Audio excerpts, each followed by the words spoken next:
Hey everybody, happy Friday, Feliz Viernes, Feliz Sexta-feira, happy Halloween, Feliz Dia las Brujas y Dia das Brujas.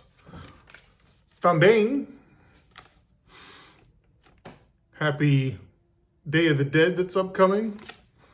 Dia de los Muertos y Dia das Mortos. There's your lesson for Spanish, Portuguese, and bad English for today. So it's Friday, it's Deadlift Party. And, if you watched this week's sequence of events, which basically no one is because for whatever reason, video count has been dying off for both, but whatever. I kind of throttled back and been taking it easy this week. And so today I felt the effects of that, which was I felt way better. Joints less achy. I was able to do a little bit more weight than I was anticipating doing on the trap bar deadlift. And everything went really well. Reps were quick. Everything looked fine. Joints felt good. I did PR my step-ups today just for fun. I think it's a PR. Anyhow, it was a 24 kilogram kettlebell in each hand, so 48 kilograms total. Do the math, it's a little over 100 pounds total weight, plus me, so not too bad. Haven't done accessories yet. I'll get to those in a little bit. Been slacking on those, but that's also been paying off. I was having some weird pains in like my tricep and where like my lat comes across and attaches. There was just some dull residual pain that's starting to kind of fade now. So good things overall. Sometimes we just have to take care of ourselves.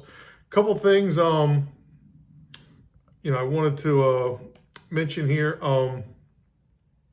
So first one, feeling beat up, lighten up the load, and things are coming back around and I'm feeling way better. The next thing,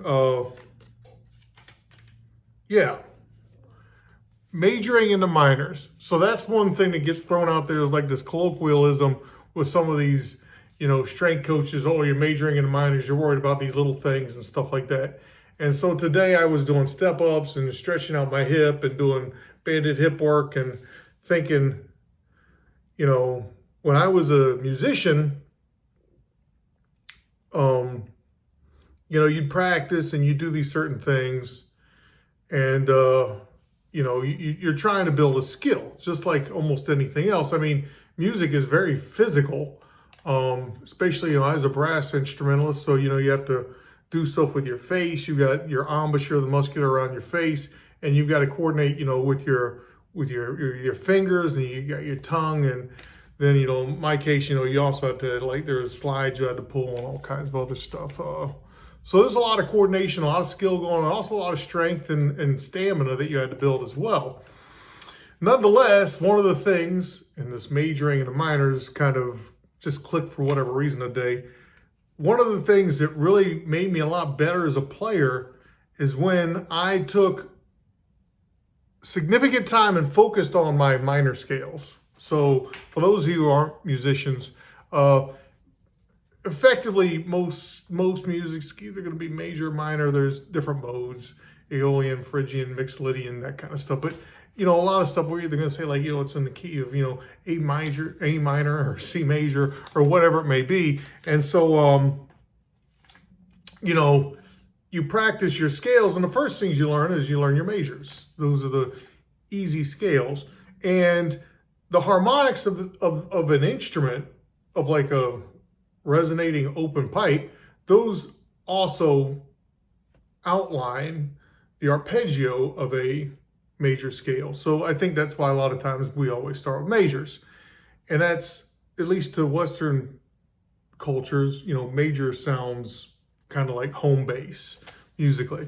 Minor sounds a little sad. But nonetheless, I started really practicing my minor scales and then my alternate modes, and then running through, starting scales on different notes and all these kinds of things.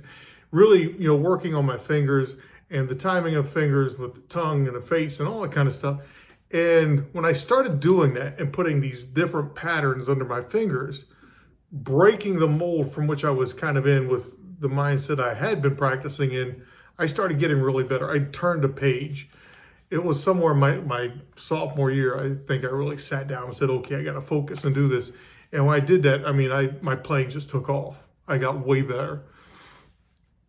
How does that relate to barbells? Well, sometimes we have to take time to do things like unilateral work, or fix little things, work on form, do variants, things like that, to kind of get around problems that we're having, or to illuminate an issue that we didn't know was there, or to fill in a gap, whatever it may be. I do think that there's a lot of value in doing these minor things and kind of building skills that support, like the big compound lifts. When you're starting, absolutely focus on compound lifts and then leave that small stuff for later. But at some point, you're going to have to diverge from that thinking and start working on little things, because those are going to start to add up and help support overall movement and skill of execution and things like that. And also proprioception, knowing where you're moving through space. Those things are all important. See, what else did I write here? Because I had a few ideas. Real quick, one thing I noted, just picking up stuff from Reddit and wherever else, I think it's funny when people start to run towards the end of a program and they know that they need to change. Just a quick word, your change because you're stalling does not need to be complex. I think a lot of people think, oh, my squat is stalling, so I need to do things completely different. No, usually you need to make small changes. So just word of caution, if you're thinking of deviating your programming, make small changes first and adjudicate those changes and move from there. If you make a large change, if you do things completely different, change your schedule all around, it's going to be really hard to figure out what went right and what went wrong. And that's why you see a lot of program hopping. Small change is better when you're dealing with programming. Think about evolution of your programming, not revolution. Small, smooth, incremental changes in how you approach your programming and what you do in the gym, as opposed to wholesale revision of the things that you do. The last thing, again, working through stuff this week, getting other things in life in order, finishing off some stuff at work, getting more sleep, stuff like that. I was thinking, a lot of people say, you should go with the flow. And I thought that's an interesting thing, because sometimes when we go with the flow, it's going to take us where we don't want to go. So it reminded me of this thing that exists out there in the ocean. There's these things called these Argo floats, and they just sit out in the water, and they're all over. They're global, floating in the ocean. And these things are pretty cool. They go really deep, and then they kind of drift at these really deep depths, and then they surface. And as they come to the surface, they do things like measure the temperature and salinity of the water column. And so they measure those things. Then they get to the surface, and then they report it back, usually via some satellite interface like Iridium or something like that. But as they do that, they report it out. And then there's some master command that says, okay, now go to this depth and repeat the process, or don't change. But the reason why I bring this up is because in the ocean, there's flow, there's a current, right? And sometimes in the ocean, depending on what depth you're at, the current can be different magnitude, it can be different direction. So when they want to steer these things in a different direction, they have to go with the flow, but they've got to pick an elevation in the water column that gets them where they want to go. So they're using the principle of least action, going with the flow, but they're using another mechanism, in this case buoyancy, to get them to a point where it says, okay, that's where I want to be, and then I can go with the flow. So what am I saying? It's one of those things where people say, oh, go with the flow. But sometimes you're not in the right place to go with the flow. You got to kind of get into the right place, and then going with the flow kind of works out, because that's where you need to be in order to go in the direction you want to go.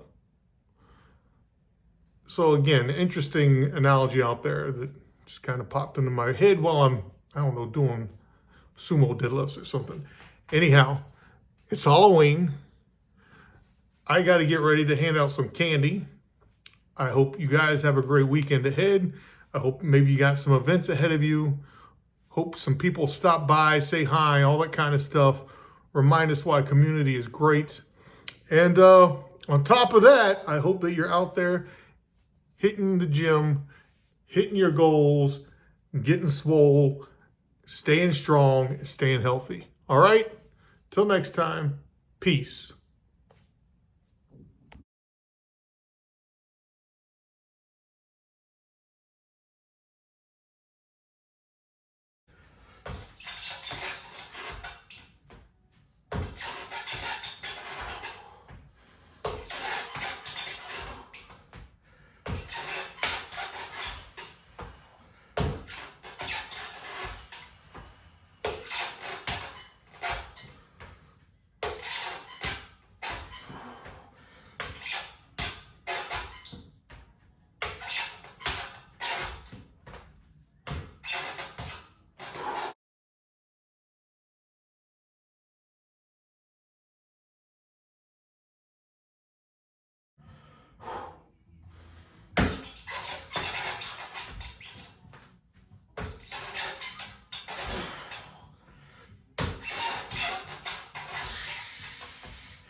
This is the second set, because the first set I didn't record because I still can't operate a camera properly.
You know, I could really use a videographer, maybe a cinematographer, someone with an artistic eye.